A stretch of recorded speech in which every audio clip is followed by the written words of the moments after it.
Oh,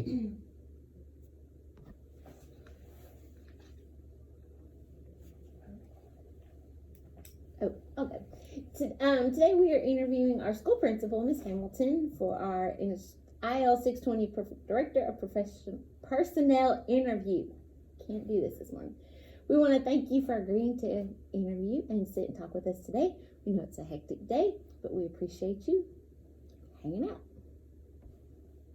So our professor introduced us to Malcolm Gladwell, who is an author, a journalist, and does research on hiring practices. Gladwell discusses that there are difficulties in hiring the right staff. We have come up with a set of questions we'd like to discuss with you on your hiring process as a school principal. So during the interview process, how important is the first impression of the interviewee?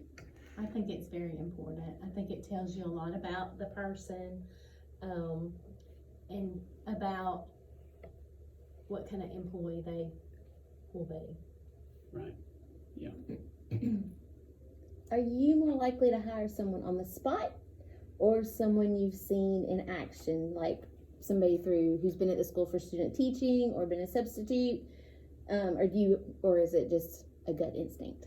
It's kind of a combination of the two. The district requires us to interview at least 3 people anytime we have a position open, but it is always an added bonus if I can see somebody in action during a practicum or student teaching. We've even asked in interviews before, given a situation in the classroom, how they would teach a certain subject or topic, just to kind of get an idea of what their skill set is. Right. Throw a scenario at them and see how. Mm-hmm. So if people that student teach in the school, if they're really good, that would be a plus, because you would be able to see them in action at your school. Definitely. And I always, anytime we have student teachers, try to go sit in and observe them so that I can see firsthand whether this is somebody that I'm really interested in if we have a position open, Mm-hmm. or whether this is somebody that maybe I need to let them slide. And if they've student taught at a neighboring school, you call a principal and say, hey, what's your take on this person? Absolutely. We always call and check references. Mm-hmm. And with the shortage of teachers right now, Jai Hill, who is the assistant director, he actually came by yesterday. He was out visiting all the student teachers, and they are currently, anybody that graduates in December, they're sending out those people that are willing to stay in Jefferson County, their resumes out to all the principals. And I know there's at least 2 that have already been hired, so to speak, as soon as they graduate, to fill unfilled positions in the county now. Okay. We were basically told at a principal's meeting, if we had student teachers in our building, if they were any good, we needed to let a friend know. If we knew that a friend had an opening, or if we had an opening, we didn't need to let them get away. Awesome. So what are your thoughts on the tenure for school employees? And do you feel the rules governing tenure should be reformed? I absolutely feel they should be reformed. To me, as a classroom teacher, I was a classroom teacher for years. If you're a good teacher, you shouldn't have to worry about tenure. You're going to have a job. I think it's almost a crux, for people. They might be good the first 3 years, but a lot of times they'll get tenure and then they turn into a sorry teacher. I know I remember hearing back in the day, or the reason why it started was because there were principals that were notorious for cutting people at the last minute, I guess without reason, Well, I guess, but I don't know if that's even... If you think about it in years past, I've been in education, this is my 28th year, and in the beginning it was a lot of the good old boy system. Right. It was all in who you knew. Yes. And I think there were some people that were quality teachers that may have been cut that probably shouldn't have been cut, just because of, hey, you're my buddy, I'm gonna hire you to teach whatever. But now there's so much in place, as far as evaluations and all of that kind of stuff, that I would think that it would not be as much of a... And the hiring process, like I said, we're required to interview at least 3 people. Right.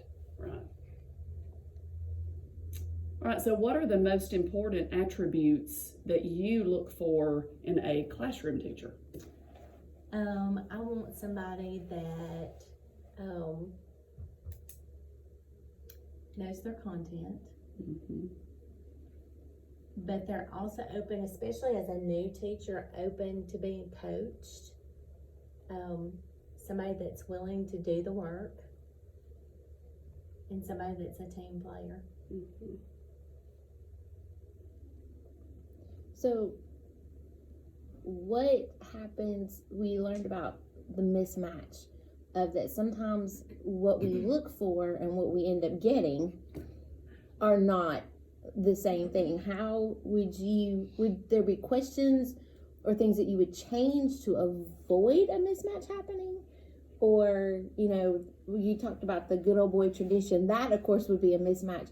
But is there something specific that you would change to avoid having that mismatch of what I thought I was getting is there was a question or something you missed? One thing that I've done differently over the years, like when I first started as an AP principal, whenever we'd have a position, it typically just be me in the interview. Right. We've kind of gone to a committee, having other people, because sometimes other people in the interview may pick up on things that maybe I don't pick up on. And then we kind of, after we interview, we'll debrief about it. There's a rubric on the interview scoring guides for everybody to rate, and then we kind of go by that. What are the most common issues that you've dealt with when you're hiring or trying to hire? Trying to find a good quality candidate's been a issue here the past few years. The applicant pool for teachers is just not very deep right now. Do you feel like people still think that it's a cush job? Oh, they're off at 3, they're off in the summer. Like, I know for years that's not, people really don't understand what it means to be a teacher and how hard you have to work. So many people still think it's a Well, I can give you a good example. fluff job. Allison, is teaching at Warrior, and she called me and she's like, I'm exhausted. Like, this is hard, She's watched me all these years being my child and growing up in the school, but I just don't think people realize all the extra outside of just going in the classroom and performing those daily duties. Right. And some of these people that, because there is such a shortage right now, and they have put in place that we can hire people on an alternative certificate, people that have no experience. They may have a degree. Allison's degree is in political science, but she's in a 5th-year program, or there's people in business. We've had people, like I got the board report yesterday on the school board meeting, that have resigned already. Like, they've taken these jobs and they've already resigned, and it's gonna be November next week. Right. They just don't know what they're getting themselves into. Well, what is a common problem just overall with personnel? What do you see just overall? If we've not hit that, or if we've already hit it, we can move on. But And young teachers, being, if it's their first job right out of college, classroom management. Yeah. So Jefferson County and a lot of school districts, I've worked in other school districts as well, have put in place mentoring programs, additional training for new teachers on classroom management, assessments. They don't teach all the assessments that you guys have to give. Right. In the college setting. There's a lot of things. New teachers, they try to prepare them as much as possible, but you can't prepare them for everything. Right. So that leads us to this next question we're thinking about. Would you rather have that new teacher fresh, that's that untrained, that you can mold into what you want to have, that high quality teacher, or would you rather have the seasoned teacher that's transferring in that you might not know and you might get that mismatch? Which would you rather? I'd rather have a new teacher. I like the idea of having the experience, and if you know that person, that's a plus. But to get somebody blindly that you don't know, it can be tough. And sometimes it's not always what you think you're getting. Because with tenure, then You're stuck. Mm-hmm.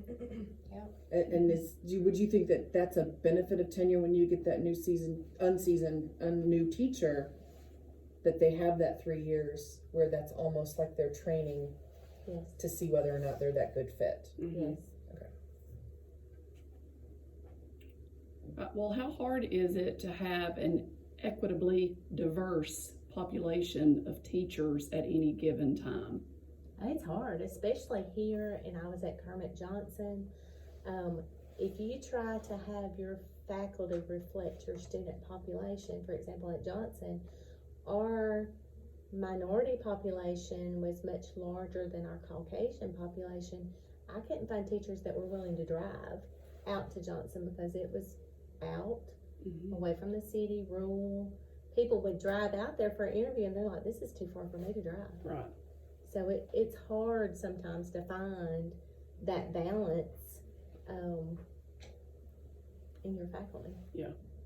And then, so even thinking about our building here, to find a minority teacher or a male teacher That's what I was about to say, male, because into this elementary building, school. it's always, I know over the years, it's been a hard positions to fill. Mhm. And honestly, like I've gone to job fairs. Jefferson County has sent me to the University of Alabama and Jacksonville State. I've been to several different ones, Sanford. If you're looking for a male, it's almost impossible to get them because you're competing at these job fairs with all these other systems, and some systems send their people ready to hire them on the spot. So unless you have that ability, Yeah. or they really want to be in your particular school because maybe it's their home or close to their Right. home, Right. it's almost impossible to get them. We've asked the difficult things about hiring, That's but true. what is the one or a couple of things or the thing that you like best about hiring a person? Getting to know the people, interviewing people and having that interaction, and then calling and checking on the references, and those references validating what you think in your mind. Any other questions? Well, thank you so much for spending your time with us this morning. We appreciate it. Thank you, ladies.